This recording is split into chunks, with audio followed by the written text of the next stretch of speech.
Hello, my name is Bianca and today we're going to take a look at how to crochet this beautiful and super simple bubble stitch pattern. It's perfect for beginners who want to start with a small project and get familiar with the stitches, but it's also great for more advanced crocheters or even pros, because for us, no pattern ever goes to waste. We can create amazing things with any pattern. I'll show you some examples on screen as we go. So you can use this pattern to make a rug or a wall hanging one. You can turn it into a pillow or a scarf. You could crochet a bed runner or even use the same design as a table runner. In all of the examples you're seeing here, I used the exact same piece that you see in its original form here. Of course, for a rug it would need to be wider, but for wall hanging, a bed runner or a table runner, you can actually use this exact piece and adapt it however you like. If you ever get tired of having it on your table, you can simply throw it onto your bed instead. So it's very flexible and can be used in many different ways. I also brought the scarf here in its original form so you can see it again. Here I used the gradient yarn for this and the bubbles really stand out. Alright. Now let's take a look at how to crochet it. Of course, you'll need some yarn. I'm using it from Action, and on the label you can always see which hook size you'll need. For this yarn it's 9 to 10 millimeter, and I'll be using a 9 millimeter hook. So I've zoomed in a bit so you can clearly see what I'm doing.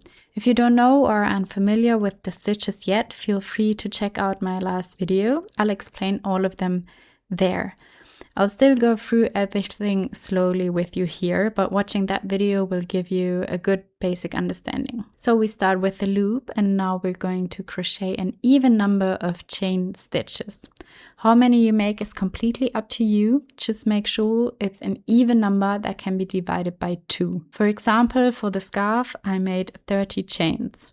I'll show it to you again quickly. You can see it's about as wide as my hand, and I have relatively small hands, but I think 30 chains work perfectly for a scarf width. So if you want to make a rug, of course you'll need more chains. If you want something narrower, just make fewer. Since this is just to show you how the pattern works, I'm going to make only 10 chains now.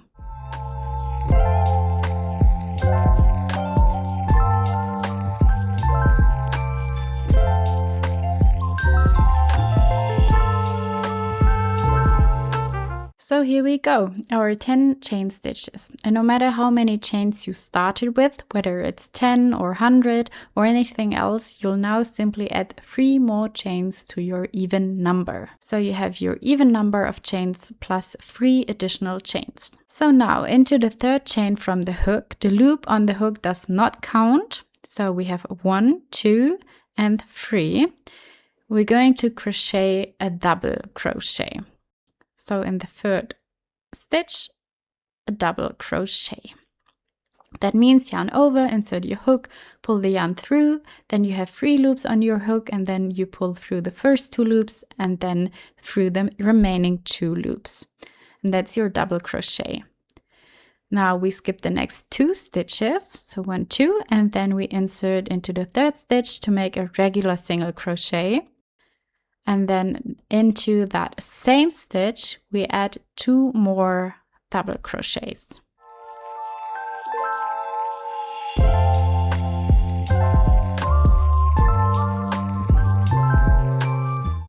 Now we skip the next 2 stitches again, then we insert the hook into the 3rd stitch and make a single crochet. Then into that same stitch, we add 2 more double crochets.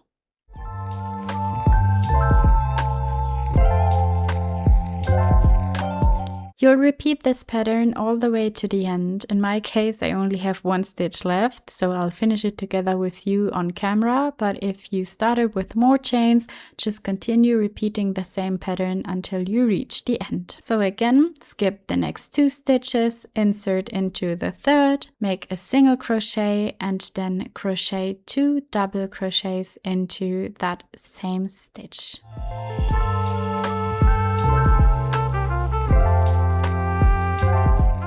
At the end, you should have 1 stitch left, and into that final stitch, re-crochet a single crochet. So just insert your hook, pull the yarn through, and then pull through both loops. So from this point, we chain 3. So 1, 2, and 3. And then we turn our work. So you just flip it over to the other side. And now you can already start to see a bit of the bobble pattern forming. And from here on, we'll simply repeat the same steps for every row. So this is the pattern you'll continue for as many rows as you want, depending on how long you want your project to be. So we've made our 3 turning chains, and now into the first stitch here, we're going to crochet a double crochet one. So yarn over, then insert your hook, pull through, and then pull through the first 2 loops, and then through the last 2 loops. Now we skip the double crochets we just made.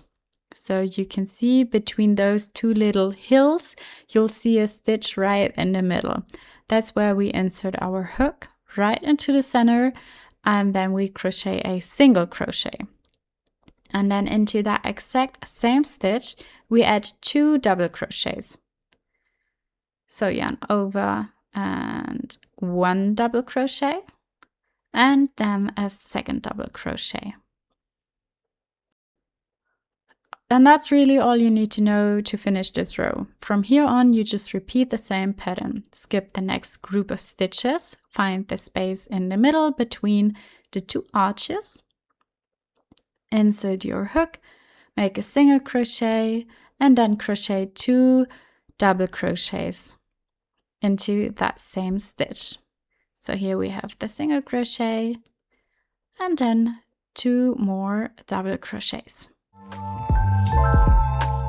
And you continue this all the way to the end of the row. For me, that would just be the last section here.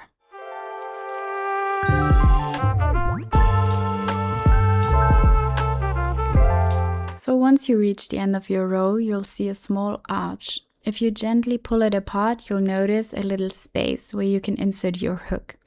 Into that space, just like in the previous row, crochet a single crochet.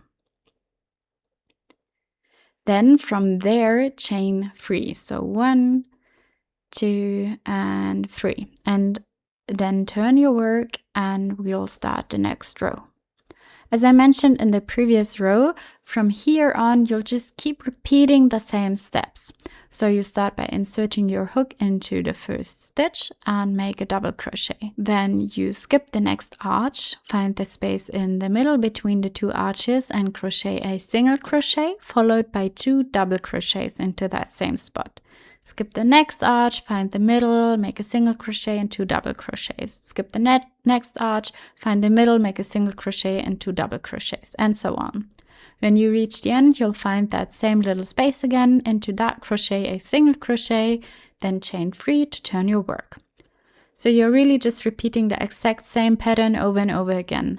I'll crochet the next row quickly now and show you the steps on screen as well, so you can follow along visually.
Alright, and now you can already see the bubble pattern really clearly.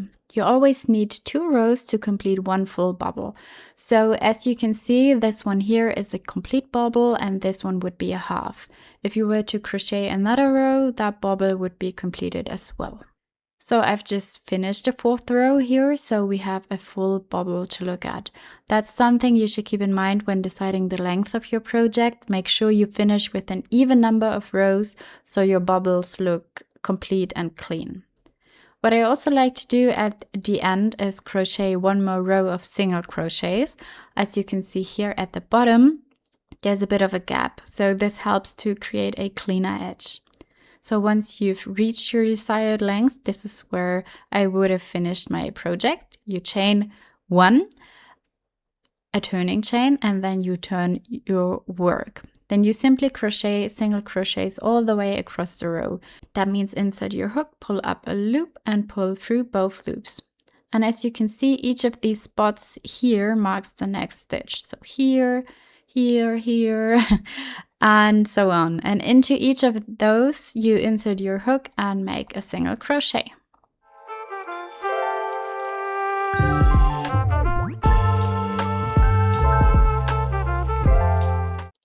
And as you can see, this gives you the same spacing at the top as you have at the bottom. So you get a really nice clean finish. But this step is totally optional, you don't have to do it. If you turn your scarf around, you'll notice that the bubbles sit right at the edge on one side, while on the other side they start one row higher because the first row of bubbles is facing in that direction. I can show you again with my scarf. Here I didn't add that extra row, and you can see that this edge is a bit straighter, while the other one has those small bubble shapes along the edge. But like I said, it's completely up to you. All right, so I hope you enjoyed it. As I mentioned, you can adjust the width and length however you like, depending on how much of this beautiful pattern you need and what you want to create with it. I've already given you a few ideas at the beginning of the video, but if you have any more ideas for what you could make with this lovely bubble stitch pattern, feel free to share them in the comments. I always enjoy creative exchange and getting inspired, and I think we can all learn a lot from each other. And now, I wish you lots of fun getting creative and trying it out. I'm looking forward to the next time we see or hear each other. Bye bye!